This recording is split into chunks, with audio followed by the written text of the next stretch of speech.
Bueno, estimados estudiantes, vamos a iniciar con lo que son los razonamientos deductivos. Vale decir la deducción. Cuando hablamos de deducción, recuerden que es un conocimiento que va de lo general hacia lo particular y va a comenzar entonces, si ustedes recuerdan la actividad 4, cuando hablábamos de los pasos, que no se ponían de acuerdo los científicos según cuál era el primer paso desde donde iniciaba. En el caso de los deductivos consideran que se inicia desde la ley. Es decir, que cuando hablamos de ley es algo que va a aplicar para todos los casos. Eso es lo primero que hay que recordar. El ejemplo se va a llamar silogismo o razonamiento deductivo. Generalmente se enuncia a todos los hombres son mortales. Sócrates es hombre, entonces Sócrates es mortal. Hay una cosa que nos va a permitir asegurar, y es que sí, la ley general o la premisa mayor también se llama, como en este caso sería todos los hombres son mortales. Si fuera verdadera, sí o sí la conclusión a la que se arribe va a ser verdadera. Es decir que si yo hablo de todos los elementos, o sea todos los hombres en este caso, va a ser válido para todos los casos que configuren o que conformen ese todos. Entonces vamos a adentrarnos y vamos a pensar cómo es la estructura de una deducción. Una cuestión a tener en cuenta primero es que la estructura de una deducción tiene distintos elementos. Uno de los elementos son las premisas y otro de los elementos es la conclusión. Bien, entonces hay distintas premisas y se va a arribar a una conclusión. Entonces, como ustedes podrán ver en la diapositiva, hay dos casos. Hay un caso 1 y hay un caso 2. El caso 1 era el que estábamos refiriendo anteriormente, cuando decíamos, bueno, todos los hombres son mortales, Sócrates es hombre, entonces Sócrates es mortal. De ser verdaderas las premisas, la conclusión indefectiblemente va a ser verdadera. Esto es lo que se conoce con el nombre de deducción inválida. Si se fijan en el caso 1 hay una enunciación general, porque el encabezado de esta oración, en el caso 1 es todos. Entonces estamos hablando de todos los casos, en este caso serían los psicólogos, son profesionales, tienen determinada característica, ¿no? Entonces todos los casos tienen determinada característica. En los razonamientos deductivos válidos o la deducción es válida cuando sí o sí de la ley general es verdadera, desprende una conclusión que necesariamente va a ser verdadera. Y acá caracterizo a la necesariedad. Necesariamente, si la ley es verdadera, sí o sí, significa sí o sí, condición de necesariedad, va a ser la conclusión verdadera.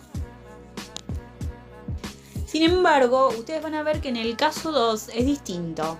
Lo pueden ver en la tablita, que van a ver que dice que puede ser que las premisas sean falsas.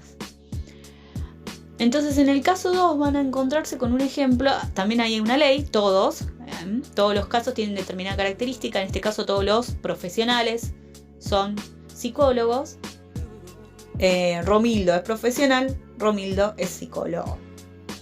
Aquí vamos a tener lo que se va a denominar una deducción inválida. ¿Por qué es una deducción inválida? Porque la conclusión a la que arribo puede ser tanto verdadera como falsa. Por lo tanto queda indeterminada. No puedo determinar si es verdadera o si es falsa. Podrían ser una u otra. Esto es lo que se va a llamar también contingencia o condición de posibilidad. La contingencia es lo posible. Lo necesario que decíamos en la deducción válida es que necesariamente de lo verdadero desprendo lo verdadero. Pero en el caso 2, si la ley general puede ser falsa, la conclusión a la que podría arribar podría ser tanto verdadera como falsa. Es decir, que queda indeterminado el resultado, con lo cual podría ser una u otra según las condiciones de posibilidad. Entonces, como fuimos viendo, hay deducciones válidas y deducciones inválidas. Por principio, siempre que hay una premisa, que la premisa mayor y las premisas son verdaderas, la conclusión necesariamente va a ser verdadera, necesaria apodícticamente. Que sea apodíctico quiere decir que solo arribas a un resultado posible. con lo cual puedo arribar a una conclusión. En el caso 2, la conclusión quedaría indeterminada, por lo tanto la deducción sería inválida. ¿Por qué? Porque la conclusión a la que puedo arribar podría ser tanto verdadera como falsa. Pensaba en un ejemplo, ¿no? La ley, por ejemplo, el caso 2, todos los profesionales son psicólogos. En realidad es falso, porque no sabemos, podemos asegurar en realidad que no todos los que son profesionales son psicólogos. Podrían haber otros profesionales que sean los odontólogos, los médicos, etc., ¿no? Entonces, todos los profesionales son psicólogos, es falso. Podemos afirmar que Romildo es profesional y que Romildo es psicólogo. Podría darse justo el caso de que Romildo sea profesional y que sea psicólogo. O podría haber pasado de que Romildo sea profesional pero que no sea psicólogo, que sea médico. ¿Entienden? Ahí está justamente el razonamiento falaz, inválido. Una cuestión a diferenciar, que es importante a tener en cuenta, es la diferencia entre válido y verdadero. Como ustedes estarán viendo, hablamos de verdad y hablamos de validez. Bien, no son lo mismo. Hablamos de deducciones válidas e inválidas y que las premisas y la conclusión pueden ser verdaderas o falsas. Entonces, en base a lo que fuimos diciendo, recuerden, un razonamiento es válido cuando genera un solo resultado posible. En cambio es inválido cuando hay más de una posibilidad.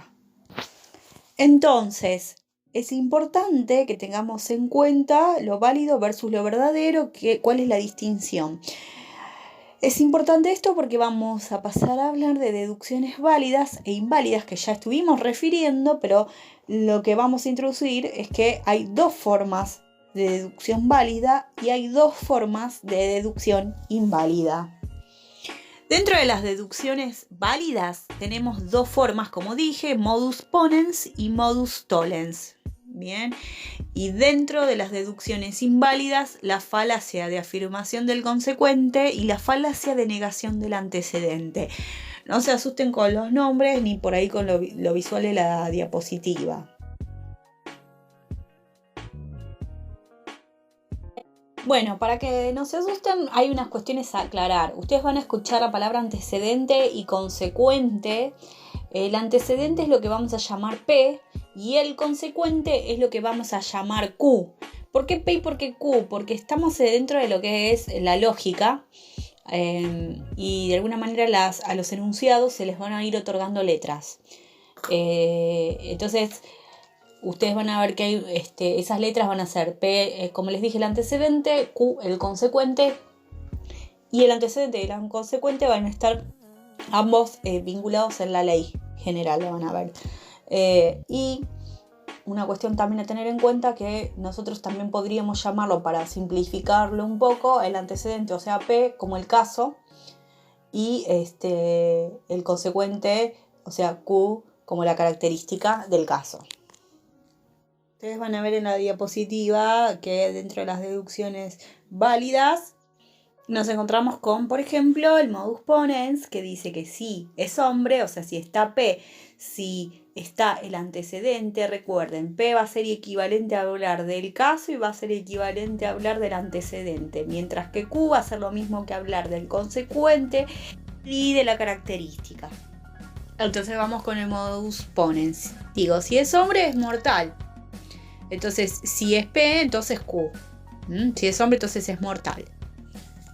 O pueden pensarlo como todos los hombres son mortales, expresado en ley, ¿no? Esto es lo que se llamaría la premisa mayor. Y ahí están condensados el antecedente y el consecuente. Si es hombre, antecedente; si es mortal, consecuente. Y en la segunda premisa, lo que voy a hacer es afirmar el caso. Entonces, si ocurre P, entonces Q, o sea, si es hombre, entonces es mortal, Romildo es hombre, entonces Romildo es mortal.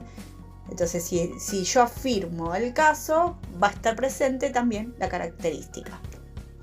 La pregunta entonces sería, bueno, ¿cómo me doy cuenta que es válido? Y bueno, porque estoy afirmando lo mismo que dice la ley. Incluso algunos van a decir que esto es tautológico, después les voy a explicar más adelante, ¿no? Pero bueno, de alguna manera, decir Romildo es hombre, Romildo es mortal, es lo mismo que enunciar la ley. Si es hombre, es mortal. Ahora fíjense, lo podemos, como les decía, analizar o comparar con los razonamientos deductivos inválidos.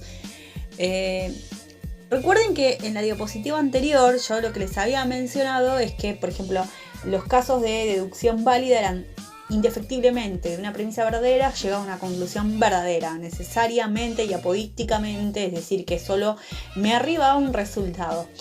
Pero que partiendo de un enunciado falso podía pasar de que llegara a una conclusión verdadera o falsa, con lo cual era inválido porque no estaba determinada, es indeterminada, está la contingencia, o sea, la posibilidad de que sea una u otra, con lo cual no llegó justamente a determinar la conclusión, podía ser una o la otra, no llegó un solo resultado certero.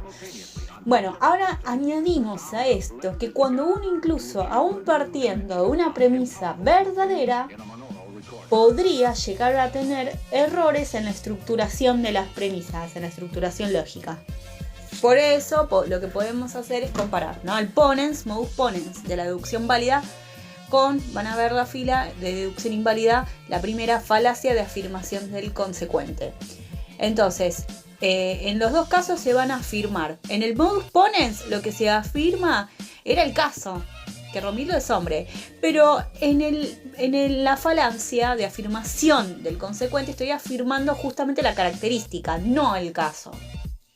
Es más, les diría que se fíjense que tanto en el modus ponens, en el tollens, en la deducción inválida, la falacia, las dos falacias, la afirmación y la denegación, fíjense que parten todas de la misma ley. Si es hombre, es mortal. En las cuatro van a ver lo mismo, parten de la misma ley, que por ejemplo la asignamos como verdadera, ¿no? Pero, como les decía, por más de que parta de una premisa general verdadera, podría llegar a tener algún error lógico en la estructuración. Entonces van a ver que la estructuración la van a ver en la, por ejemplo, segunda premisa. En la segunda premisa ustedes van a ver que no es lo mismo. Esa va a ser la clave para que ustedes distingan los modus. El modus ponens del tollens, las falacias de afirmación y negación. Primer punto clave para ver este cuadro que por ahí puede resultar complejo, con lo cual si varía la premisa, la segunda premisa, variará entonces la conclusión. Bueno, habiendo dicho esto, vuelvo a recalcar. En la falacia de afirmación del consecuente, entonces lo que está ocurriendo es de la ley esta general, lo que estoy afirmando es la característica, es decir, afirmo el consecuente, que era Q. Entonces, fíjense, si P entonces Q, en la falacia de afirmación del consecuente, afirmo el consecuente, o sea, la característica, digo que es mortal. Pero a ver, mortal, necesariamente que Romildo sea mortal, ¿me asegura de que Romildo sí o sí es hombre? Porque podría ser, qué sé yo, un insecto, podría ser un animal, una planta.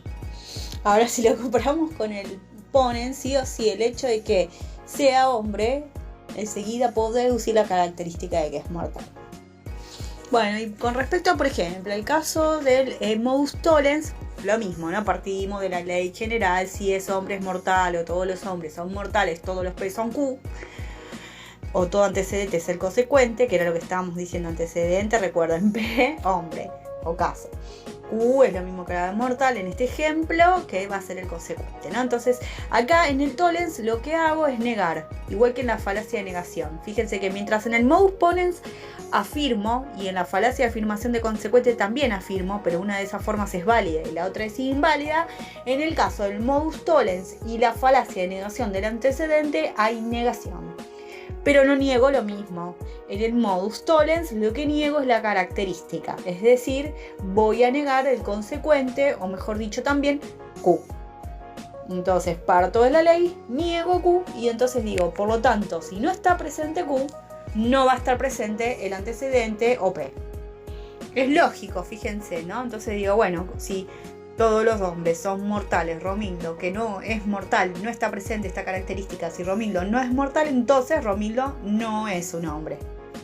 Esta sería la forma válida. Respecto a la forma inválida, o sea, estamos ante la falacia, como les dije, también se niega, pero lo que se niega es el antecedente.